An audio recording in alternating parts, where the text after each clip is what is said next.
Hi, I'm Weston Jolly, and I'm so glad that you're here with me and allowing me the privilege to offer you as the host for 60 Minutes of Truth in Uncertain Times. Today is January 5th, and of course, the year 2023. Wow, right? Today's topic is something enormous, and yet I want to bring it down to some very, very simple points because it's so important for us to be connected to as we start the new year. And in this message, I want to share with you some very specific channeling that I hope that will be very helpful to you in terms of your going forward, as well as the entirety of the message. So the title of today, in terms of the theme that I've commonly put before us, is the top 3 things that you actually deserve, but maybe have had a hard time realizing. And these top 3 things, I'm just going to mention them, 1, 2, 3, and we're going to talk about them in depth in a half a moment. But the very first one is happiness. That sometimes happiness is an elusive piece. The second thing is money. And the third thing is, of course, this desire to be free, to be really, really free. And I want to talk about these 3 things. And, of course, this whole topic comes from, actually, it's inspired by another author. Her name's Catherine.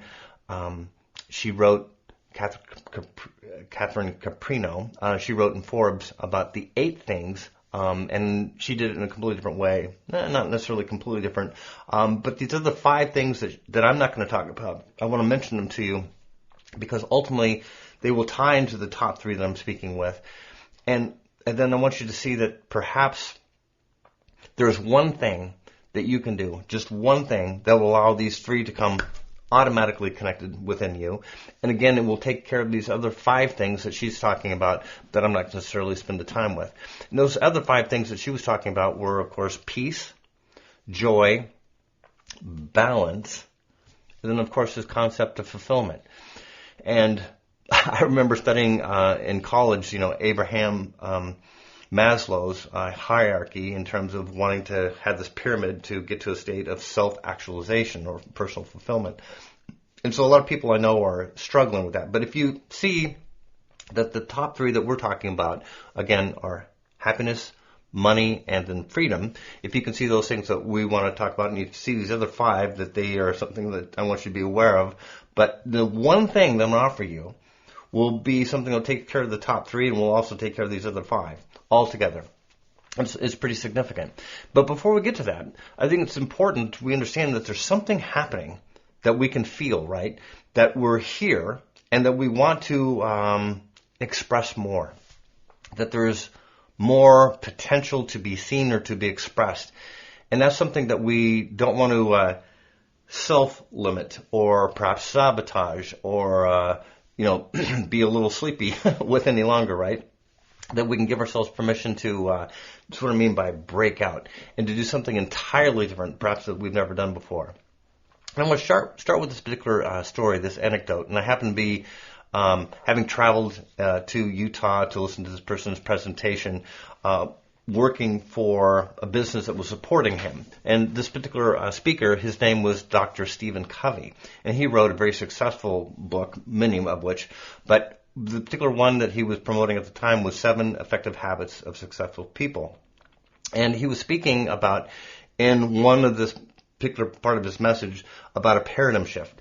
And I want to talk about his experience, but it's something that moved me, that I'm hoping that will move you as we talk about this idea that we want to break out, that we want to do something more than what we've done. And as you get in touch with this, it's something that we don't need to be afraid of, but we really do want to have a comprehension in terms of not just the anecdote of what a paradigm shift is or isn't. So feel this as I offer this story to you.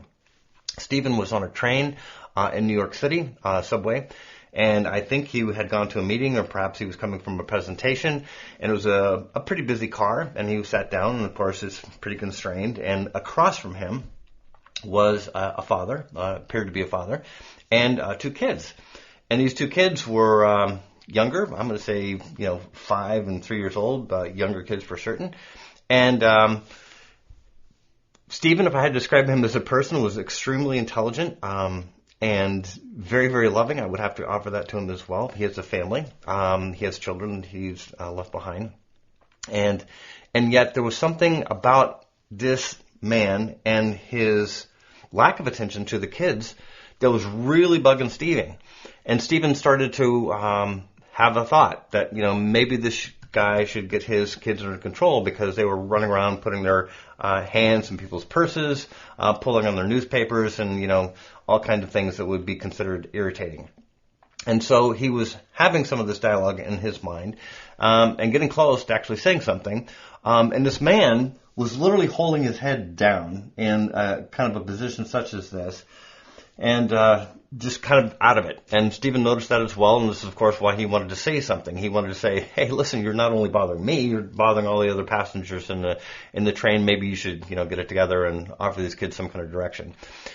Before he did that, this man who was holding his head in this kind of a way kind of came up and just kind of looked across from him, and he saw Stephen. And perhaps he could even feel the energy coming from Stephen and the idea that there was a thought, perhaps even judgment, about his children. And he looked up, kind of awakened, kind of like a deer in the headlights, to Stephen and made a comment and said, I'm sorry. I don't know. Maybe I haven't been as good of a dad as I could have been. But we've just come from their mom died today, and we're all processing this in a different kind of way. In essence, we're doing the best that we can. And this is a man talking to Stephen, who is a complete and utter stranger on a subway, sharing something that's very, very deep and emotional. And I remember feeling this in the audience and how impacted I was. And perhaps my emotions still, even having heard this presentation, God knows how long ago, it impacted me because so many times where I've got it in my head where somebody should be doing something as I think that they should be doing it. And this paradigm shift completely shifted something within me. It wasn't me that took place in this particular experience. I wasn't on the subway. But I could feel perfectly being in Stephen's body, having those thoughts of somebody should get it together and watch those kids and get them a little bit more reined in because we're in a busy public space, only to find out that their mom had passed. And this man is trying to convey that to a man across from him, and full of cars of people who are maybe giving consideration to other kinds of things, meaning their mind's not on the loss of a loved one in that significant kind of way. When we look at that as what it is, a perfect example of the word paradigm, where we have a paradigm shift. We're looking at something in a particular way, then we have a shift to look at something differently. It's very accurate that would take place for a singular thought or a singular belief even. And yet what I want to do today, especially today, is break the idea that this is a singular piece, that we look at this more as an opportunity to take a whole rope, which has many fibers in it, right? And to not just do a paradigm shift in terms of a singular thread or piece, but to really let go of the entire rope and honoring the fact that these paradigms, these beliefs, don't serve us any longer. And this is why we've been asked to go within to really, really get in touch with, who we are, and of course, becoming aware of who we're not. And to give that opportunity to us to now. And this is why this becomes a platform of our understanding, so I can actually talk about the things that I need to share. Because if we're willing to look at 2023 as literally a breakout year, not of just a singular thought or a paradigm of what I think that you should do or what you think that I should be doing, and perhaps even judgmentally, right, that we honor that has to break and honor the fact that we are truly at one, that there isn't any separation if we really get in touch with it. But there's only one part of us that has that thought. And of course, that's the ego piece of who you and I are. Now, it's going to make a lot of sense as we tie the rest of this in, because the top three things that I want to focus on, of course, number one is happiness, number two is money, and the third thing, of course, is freedom. And if we look at that people are trying to find happiness, in terms of we're trying to be happy, and perhaps you've just gone through this, where you have been experiencing the holidays. That would be Thanksgiving, that would be Christmas, and we just had New Year's a couple days ago, where there's been this kind of going up, I'm happy, And then there's going down where I don't feel happy because, well, I feel alone. I don't have anybody to go to the New Year's Eve's party with, or I don't feel like it. Maybe we have some health issues going on, COVID, to all kinds of other things. And it could be not physical as much as just emotional and mental. Time of year, things that are coming up in terms of our families. And all this is driving this graph of going up and down, up and down, up and down in terms of trying to get to a state of happiness. And that state of happiness is very elusive for those who aren't awake. And I want to let that to be known because, of course, can you imagine being here on this realm and wondering what does it take to be happy? And I have, that I want to share with you, the answer that will take care of those 3 things that we're going to talk about, plus the other 5 that I'm not talking about. All with one move. Something like a bowling ball where we're going to bowl a ball and we're going to take on 8 things all at one time with this one very simple thought. And we'll get to that in a moment. But I want you to think about your state of happiness and what does it take for you to be happy and to participate in a state of happiness that allows you to, shall we say, sustain that state without having it to be a struggle, meaning where you suddenly go up. And oftentimes, we're conditioned to be happy based upon external stimuli. Meaning, if I'm an actor, if I'm somebody who stands on stage, and I do, and someone claps, there's an excitement that I feel good because the audience is understanding what I'm sharing, and then they clap, they give me that respect and or that adoration, perhaps even that love, and I get used to that. Now, if that is something that I hang on to, meaning I'm only doing it for that reason, then my state of happiness is going to be based upon my audience's reaction, right? But if I step away from that, and this has nothing to do with me at all, but rather me participating as a reflection of you, then it changes. No longer am I on stage and you're the audience. It suddenly we become one, which is something that's really important. And yet, so oftentimes with happiness, we're conditioned to modeling, basically. We're modeling after our mom or our dad based upon how they feel. Is mom dad? Is mom and dad angry? Is mom and dad frustrated? Should we not talk right now based upon, conditioning that we've learned? And all of that can moderate or affect our choice of happiness, which is external to within. Now, we've been going within, wanting to become aware of these states so that we can realize that this external stimulus has nothing to do with what's going on. Let's talk about that realistically or tangibly.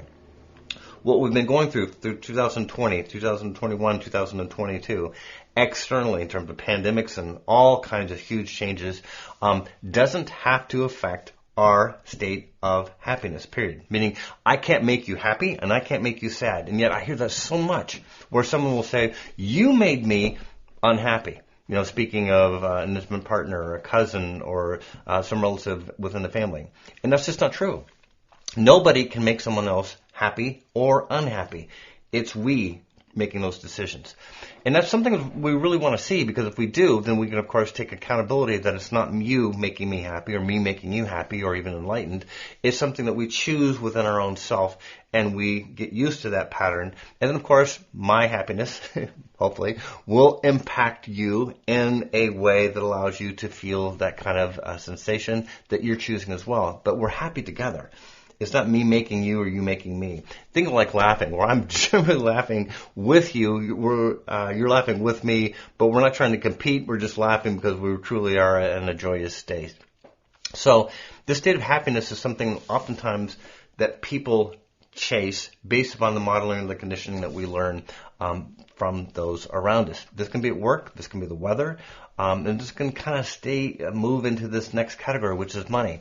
I remember facilitating a man many years ago, and he was at one point extremely successful, having made millions of dollars. And his state of happiness, again, our first point, was very much connected to his monetary manifestation, meaning when he made a lot of money, he felt happy. When he didn't make a lot of money, or things were happening that were seemingly outside of his control, he felt really depressed, very isolated and very separated. I know of other people who are actors or even athletes that if they're not doing the thing that they really want to do, whether that's surfing or being a ballerina or singing, sometimes that confusion that I'm doing that means that if I'm not doing ballerina or dance, modern dance or singing, that somehow that disconnects from me being happy. There's nothing wrong with dancing and being happy, but it doesn't necessarily have to be something that you're dependent upon the thing. That's why I mentioned last time that sometimes we get dependent upon these things external to us. That's important to observe so we can let them go. If you choose to be happy as a result of something that you're being and doing concurrently, well, that makes a lot of sense. And that's something that we want to exercise. But if we look at money, and look at money as an idea that it is what it is, right? An energy. An energy that we want to observe that doesn't necessarily have to do with anything. And yet, if you take it in context to this other concept called love, a lot of times people take money and they take love and they feel competitive, like, wow, we need to choose the money versus the love, and so we'll go out and chase a bunch of money, because if we choose a bunch of money, then we're going to have options to be able to have a lot of partners because of all this money. We'll be able to attract, because of all this money, the love that we want. Very common, right? And sometimes people who choose that run down that path, create a bunch of affluence, and then they're trying to find people, intimate partners who really love them for who they are, and yet what they've created, they're very attracted to what? The money that they've created, which is, of course, external. And so they think that they're happy because they've created a lot of money and they've attracted the love that they want because of the money. And, of course, when it goes away, should it go down or even stagnate, the idea that they can participate with something that would be healthy in terms of relationship is not seen. This comes back to my example of this particular friend or person I was facilitating who had made a great deal of money. And because he wasn't, and he actually had this some pretty severe things in terms of going outside of the law, and he had to go to jail as a result of this activity, this illegal business activity. He was destitute in terms of not having any money, as in nothing. Nothing. In fact, he came out of jail after spending, I think it was 5 years in jail, having owed the IRS some huge amount of money that was going to take him, in one sense, the rest of his life if he did it through the traditional means, because the amount of money was a staggering sum. And because of this, because of all this money that he owed to the IRS and having spent time in jail, his state of happiness was nothing, because he thought that he couldn't have love, he couldn't have connection, and everything was wrapped up in this external stimulus, and he didn't know what to do. He was using this, if I can use that term, as a means to find himself, to find out what he's really come here to do. Now, whether he did that or not is not necessarily relevant, but it is to you. Because if you're chasing money and the idea that it's going to create for you something of a fulfillment, which it should, you being connected to the energy of money. But money isn't necessarily, well, it's not any different than food or air, right, as an energy source. And yet, if we kind of deductively think about that for a moment, if we talk about air and we talk about food and we talk about money, money doesn't really rate in terms of the first two, right? That we really need air more than we need food. And if we need air and we need food, money is something that we can, do without. I mean, there's other means that we can exist with the air that we need and the food that we need before having to talk about money. So people get this really confused, that they need to chase this energy, such as money. And if we look at a separate category, and I want you to think of this, because if you've created a lot of affluence in terms of money, a lot of abundance, which is good, and actually very much a part of what you've come here to do, we also have to talk about this other category in terms of love, which is a subsegment of money, because you shouldn't be needing to chase money any more than you would need to chase love. They should be something that would come together, I'll use the terms naturally. And there's something we can do at the very end that I think will be very impactful for you to understand how we can engage in a state of happiness and then an ability to create in a fluid way our choice to participate from a monetary perspective, because it's a part of what we've come here to do, right? Meaning this is a part of our world. We're not living in the jungle where I'm going to trade you a goat and you're going to give me a sack of beans. Nothing wrong with that, but we're using money as a means to exchange, and we don't want to be afraid of it, as if somehow it has more power than we do, because it doesn't. Any more than food should have more, not more power on you than air would be. And of course, again, I mentioned this, but this is so important, that air and food aren't even close in terms of them being a higher priority than the concept of money. So if we can see that money is just something that we use to exchange, but we don't want to be afraid of it, we want to be connected to it, which is really important because maybe, as in for certain, it has everything to do with your choosing to be fulfilled.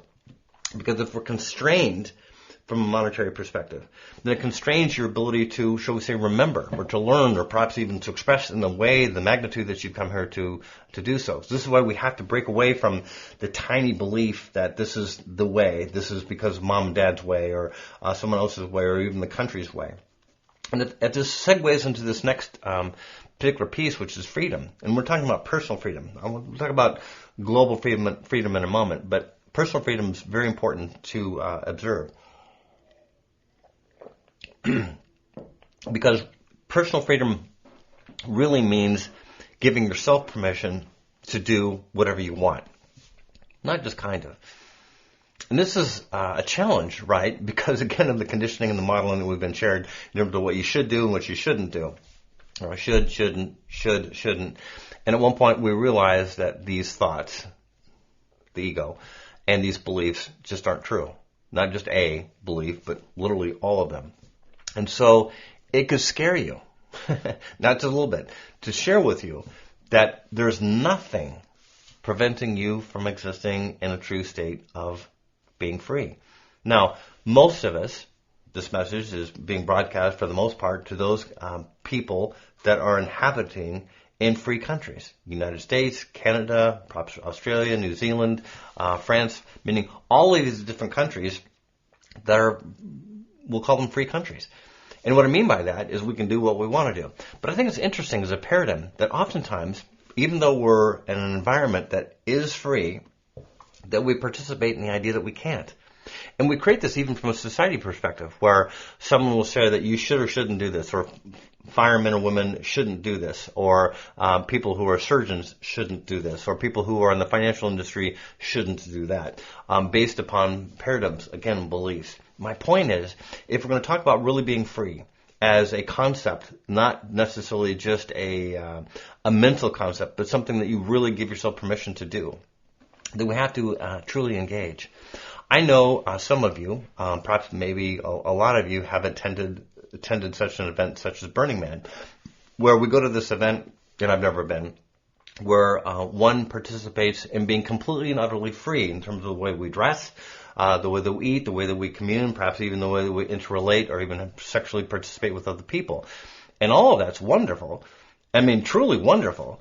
But, it's a constraint if we can only do it for, the 3 days that we're there or the 5 days that we're there. My point is, if we're going to be free, or if we're going to use that as a paradigm shift to do something that would be a breakout move, then hopefully we can take that home and realize that, okay, we're free. We don't have to go to Burning Man to be free. We don't have to go to a retreat in Hawaii to be free. We can be free because we choose to be free. And I think it's real important for that to be seen, because that choice to be free is the same choice that we apply to be happy. It's the same choice that we choose when we choose to participate in a state of affluence, meaning being connected to the flow, versus thinking that somehow we're separated from the flow. And this is why certain people have a mindset that they don't have enough. That can be love, time, even the opportunity to be happy is missed in the idea that they're thinking about something that's yet to come, and we're thinking about something that's in the past that's going to come back like a snowball and, kind of take them over or consume them. And we do this to protect ourselves, right? Because somehow there's a belief that if we don't do this, that we're going to be consumed in an undesired way. And yet we lose our ability to be present because we're trying to fix something that maybe can't be fixed in terms of what took place historically, and we're even trying to address something going forward. So if we talk about being free, we can't be free if we're trying to defend ourselves, which is an irony, because even in this country, the United States, we participate in proclaiming that we are free, perhaps maybe even the freest of free countries, which is an interesting concept, and yet we aren't. Because we choose to put some of our resources, which has everything to do with our focus, into the idea that we need to protect ourselves. We either are free or we're not free. And I've talked about this a long bit. But I'm not interested in what the country's doing. I'm interested in you, because in your choice to be free That's personally, and to do that with others that you seek to join with, whether you choose that consciously or they just happen to be in the subway with you, you'll find that that state of freedom feels really, really, really good. And it's actually there to reinforce that this is something that you've come here to participate in doing, meaning to experience this aspect of being free in a way, meaning in terms of being a physical being in this realm, where sometimes we get locked in the idea that this is the way we should do something. And I have found for my own self in terms of discovery and realizing those places that would enable me to be the most unhappy. Again, that's point number one. When I go to a state of unhappiness, it's based upon when I have not chosen to allow myself to be free.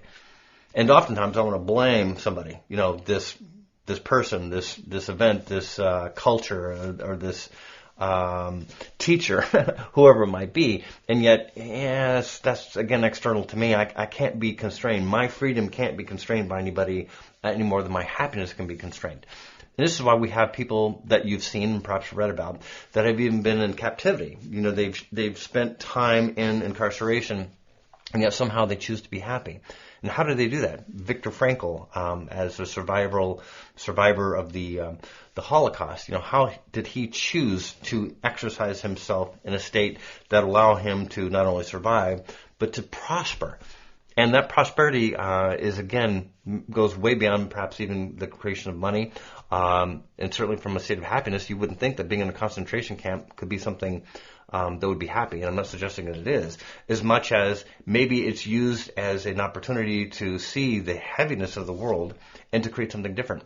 And that's what we get to do, meaning we don't need to be limited to what's happening around us, because that's an external reflection of what the many are choosing. If you and I choose to be connected in our states of freedom, which means that we're going to be happy, and of course we're going to have affluence, because as we choose to be in the flow, which is important because the only way we can't be in the flow is we choose a state of resistance. And this is why I talked about the paradigm. Because if we have a paradigm that says, oh my gosh, money can only come through my hands because I have to work at it, and I have to work hard, and I have to do something I hate to do because that's the only means that I can, quote unquote, earn the money. Or I have to be dependent upon somebody else. Maybe that's maritally to this person who's the provider in this particular relationship that I'm in, or whether that's female or male. That's interesting too. What a concept. And of course, it can create the instability, the unsafe feeling that maybe we're not really where we want to be, which means that we can't really be happy, right? Because we're participating in a relationship that doesn't necessarily allow us to be free.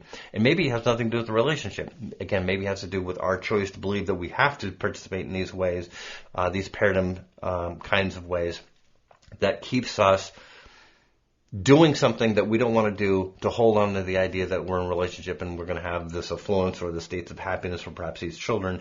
And yet my point is, if we're going to break out and really do what our soul have come here to do, we need to explore all of these things. And perhaps these things are being explored, meaning you've been experiencing this for some time, which is ultimately great. And it can be really, really challenging. And I'm here to help. I'm here to help in terms of personal facilitation. I'm here to help in terms of wanting to give you some significant tools, one of which I want to talk about very significantly at the end.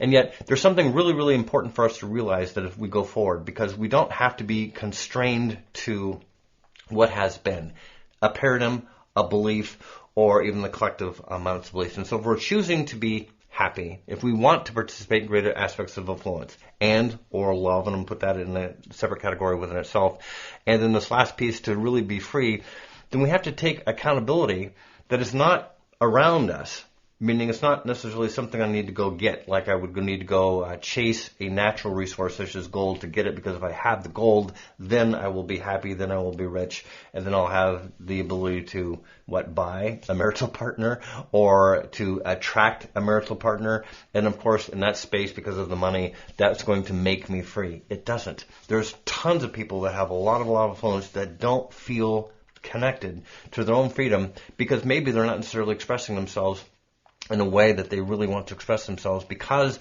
of the paradigms, the beliefs that they're still holding on to. I'm holding my shoulders tight because it's constraining. It's like literally wearing a straitjacket where we're constrained. And so we're talking about breaking out in terms of the year 2023. So if we're really going to be tangible about this, We have to be willing to address whatever we need to address that has felt like a tiny paradigm, pardon me, to a huge one in your acknowledgement of what you come here to do. We don't want to be pretending any longer that I am happy when we're not. We want to address the fact, okay, I'm not feeling good or great because I'm not choosing to give myself permission to do that, and then we have to explore why. If that exploration takes you to someone else in the family tree that was depressed, maybe even pathologically, we want to honor that. But that's their choice. It doesn't have to have anything to do with you. And so if you express that, meaning literally allowing that to come out. Sometimes people are very afraid to talk about those things because, well, they're not talked about it. The parties that we go to, my partner or my partner's family, or maybe I came from a clinically depressed family.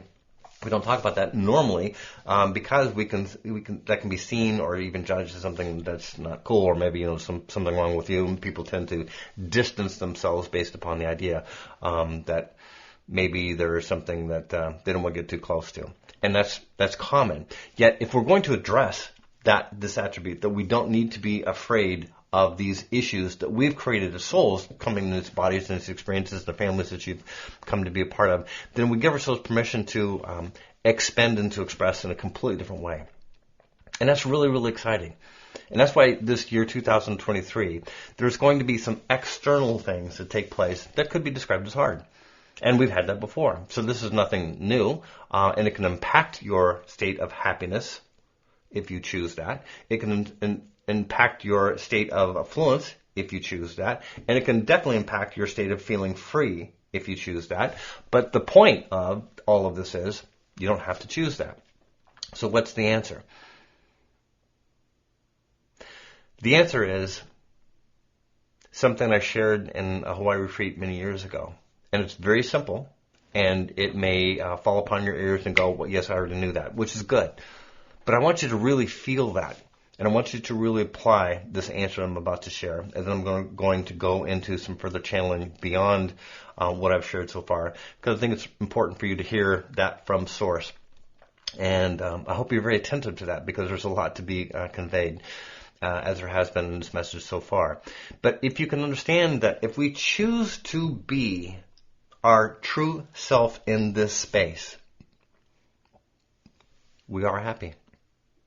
We are affluent. We are free. And if we add the other things from this other author, it's going to bring us joy, balance, peace, and fulfillment. So these things are incredibly yours in this moment, in your choice to be you. Now here's the question that's asked of me all the time. And the question is, how? Which is kind of ironic. Because do you really need instructions in terms of how to be you? And I'll tell you the truth, you don't. I'm here to help, because there's times that I felt that I needed that too from Source, and I'm pleased to ask that in this particular moment, is I hope that you're comfortable asking, even if that resource is me as a tool to facilitate you in that way, because it's not bad. If you need the help, you need the help. We all need the help, so let's just honor that. But this is within you ultimately, this choice to be you, to be truly who you are, and as you choose that, then you are free. And there's relaxation about that. That being free creates something else. It opens up the paradigms, any of the paradigms, that's a singular one to make it 10, it opens it up to something bigger. If we're really to address the 10, maybe your personal favorites, and we let them go, then the universe is able to participate, communicate, guide, direct, and share with you in this giving and receiving all the time, very, very fluidly, which of course affects everything. Your state of happiness, your state of affluence, and of course your choice to feel free, because these things are innate, because you're being yourself. So the times that you have chosen not to be yourself are impacting these three things very dramatically. So here's the challenge, or here's the rub. You can continue moderating, which is done through the ego of the mind and the conditions that you've learned, in terms of what you should or shouldn't do based upon, well, someone's going to say, well, I've done a lot to come to where I'm at, which is great. Perhaps you have. I've made tremendous progress within my being to be here before you. I can share that. At the same time, I know that there's more for me to create or to experience in this breaking out, no longer thinking that I need to do something to achieve a state of happiness, a monetary fulfillment that allows me to be esteemed or maybe be seen by other people, or for me to be free. I can have that right now. And of course, as we choose that, if you choose that as I'm choosing that, then we are here in this collaborative space. And that collaborative space enables you to really now become aware of what we have come here to do individually and even together. I think it's interesting, and I don't think a lot of people have spent a lot of consideration of this, but some of the biggest contributions of society have come from people who have affluence and they have time, which is a state of affluence, right? And so they are curious about something, and they go into a lab, or they go out into the woods, or think of one person who went into the woods and found mushrooms, for God's sakes, and he's becoming aware of what the nature is teaching him about mushrooms and psilocybin and all the wonders of what mushrooms can do with regard to the brain, and as he's created so many different patents with regards to mushrooms, from even creating things that would enable people to progress through states of nature by studying nature. And if someone asked him, did he go to college to study mushrooms, maybe he didn't have that in his mind. And maybe, doing shrooms in college wasn't necessarily a job, but an experience. And yet maybe that experience turned into something for him that was a state of balance for him. That may not be true for everybody. And that's why those are the 5 points that other author wrote about. If we're trying to find a balance, we know that if we're trying to find a balance, that we're out of balance. That proves that.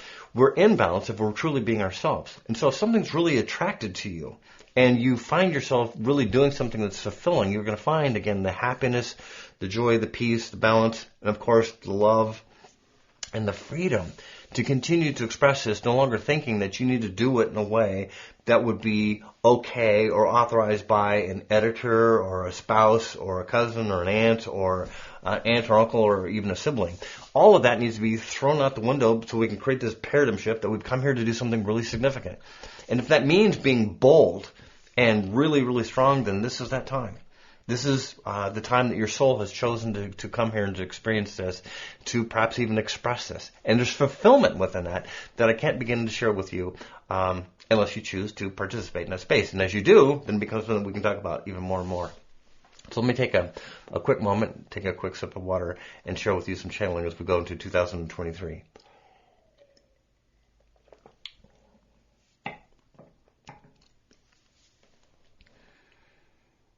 The most significant thing that you can become aware of is the significance of becoming aware of who you are in this particular moment.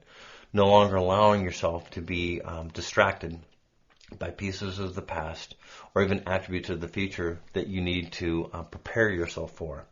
If you choose to be present today, then you will find what you're looking for.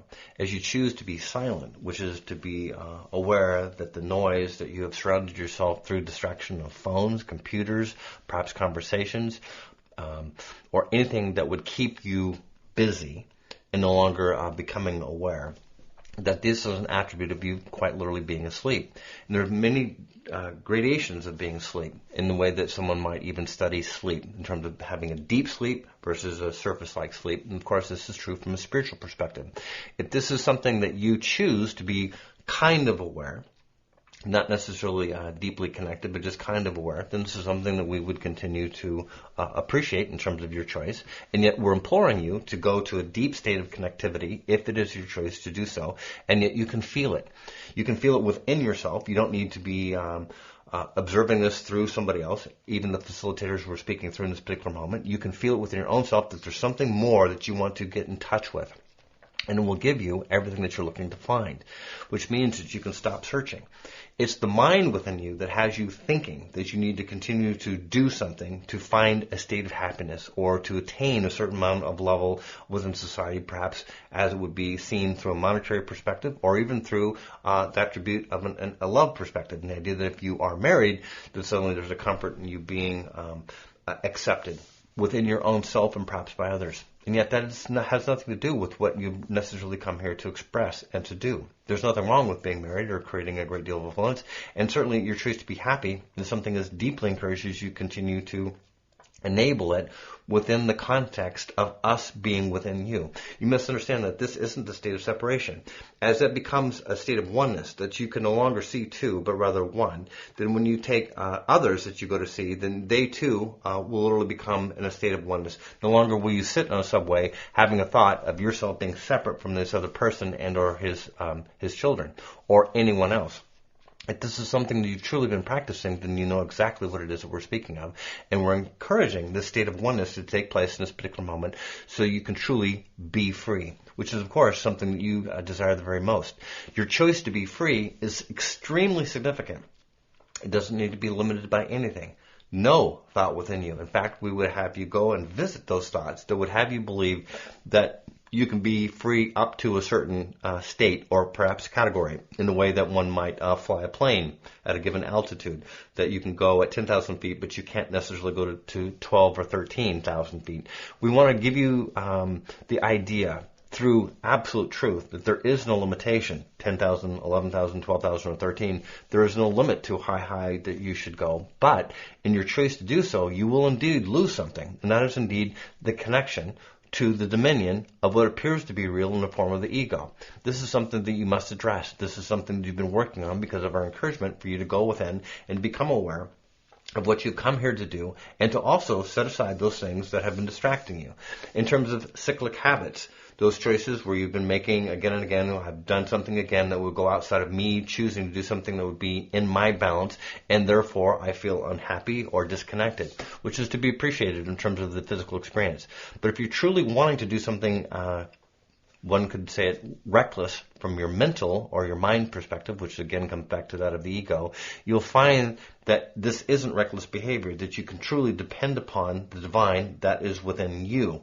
As you continue to feel this, it makes you enabled to participate with others who are truly in a state of authenticity, and you can join others in that state. That means that there's not an energetic pushing or pulling of one person to another.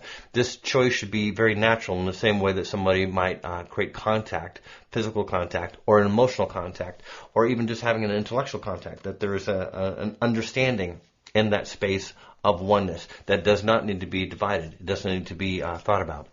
And the more that you choose to get into that state of oneness, then you'll find that going forward is very much at ease as you realize that there does not need to be something that you need to do to fight to maintain a state of happiness or state of wealth or a state of freedom. This is something that's innately within you. As you choose to feel these things within you, then you get used to the idea that there's nothing that you can't have. In essence, that there's nothing that we, that which is the divine, would ever limit or constrain you to. This must be seen so that you can realize that it's every one of these things that you've held in your mind, slash these beliefs, perhaps even great sums of these beliefs that can be consolidated in terms of a book of rules, in the way that maybe some statutes are put together in terms of your laws, that they become laborious laws that continue to be expanded and expanded to the point that it's very difficult to determine what the law even means, let alone how you participate, because all these laws go to constrain how you exhibit or express yourself.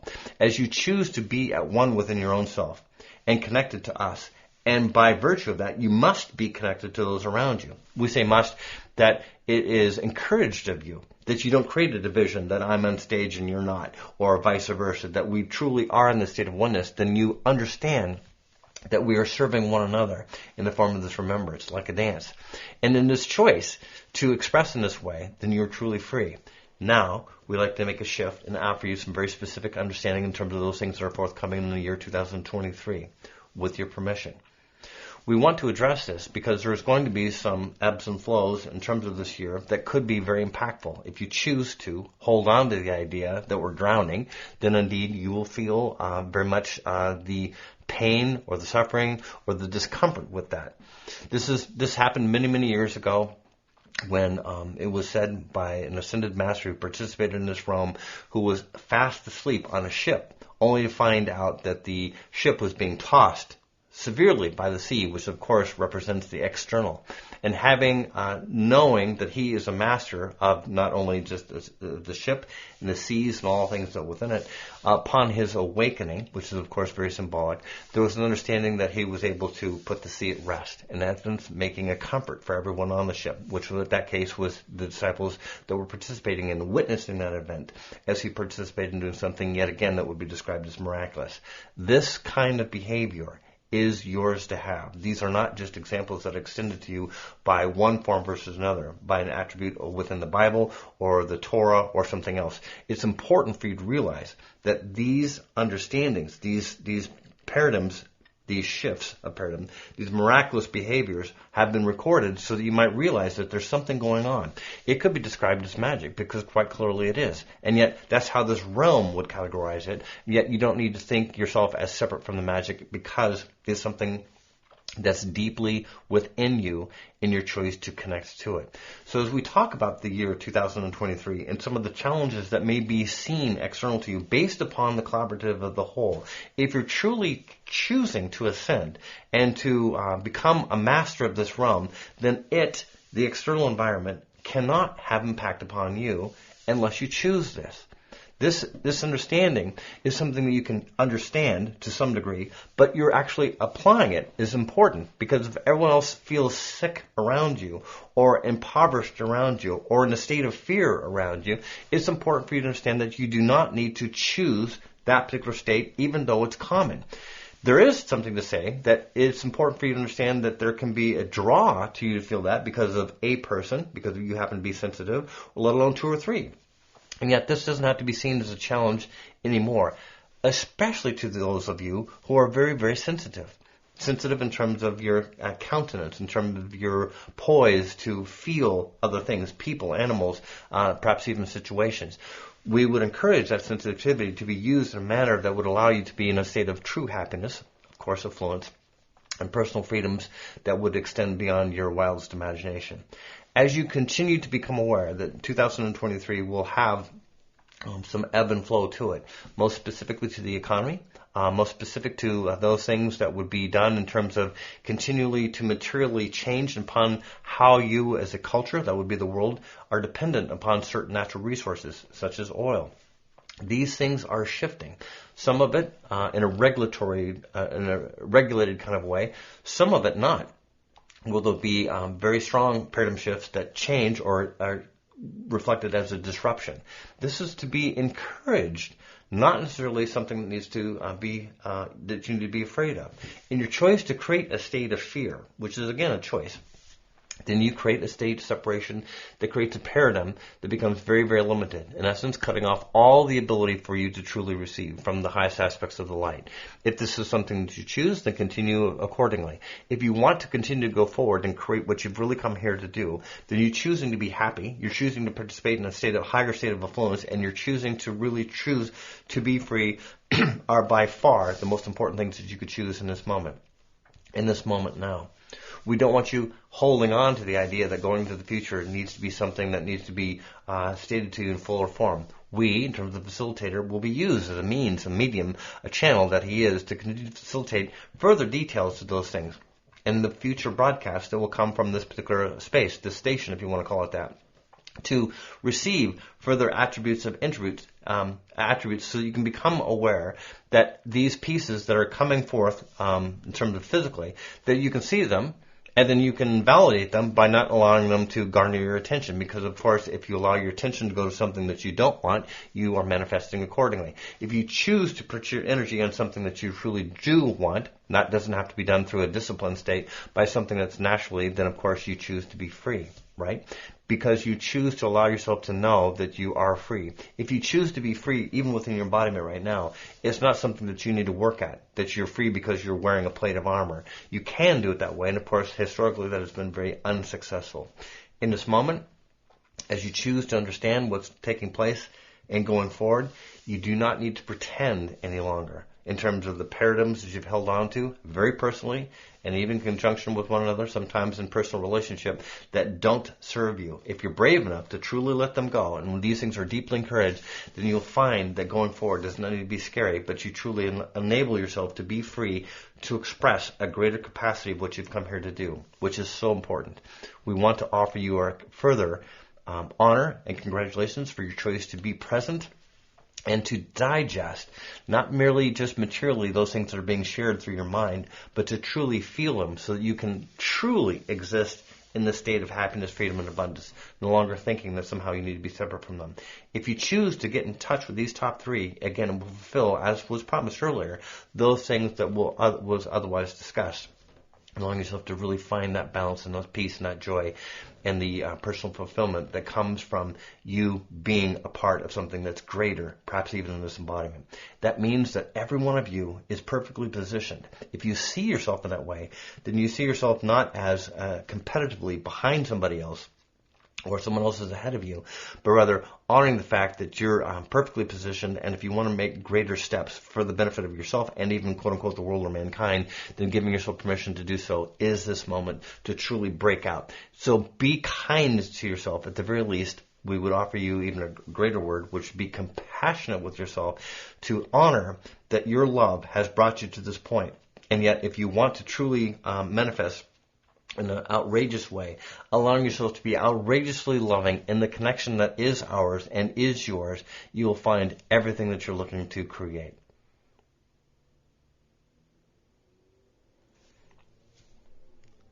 There's so much more to share, and I'm just moved to always just be a part of the process.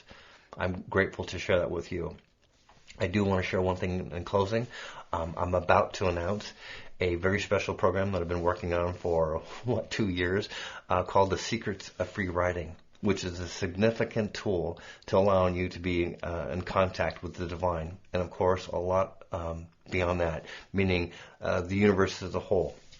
In free writing, sometimes gets confused with the word automatic writing, and I define that in terms of the course itself. It's about to be released, and I will have you go to the website, Secrets of Free Writing, my website, westonjolly.com, and then Secrets of Free Writing will be there. And if there's a desire, we will create a community for people who go through the course and participate in free writing, so we get used to the idea. Using such a tool like that, which has been for me not just 2 years in the making, it's been 22 years in the making. That's not even correct. It's 24 years in the making. I've been using that tool as a favored tool, like a hammer to a carpenter, I guess, because it's meant so much to me, because it's given me so much access. And this is why I wanted to get the program really, I'll use the terms, well constructed as it was delivered to me, so it can be delivered to you in a way that's never been offered before. So I hope that's something that you will give consideration to in terms of using a tool to get in touch with your happiness, of course, your abundance, and of course your personal freedom, and a whole lot more.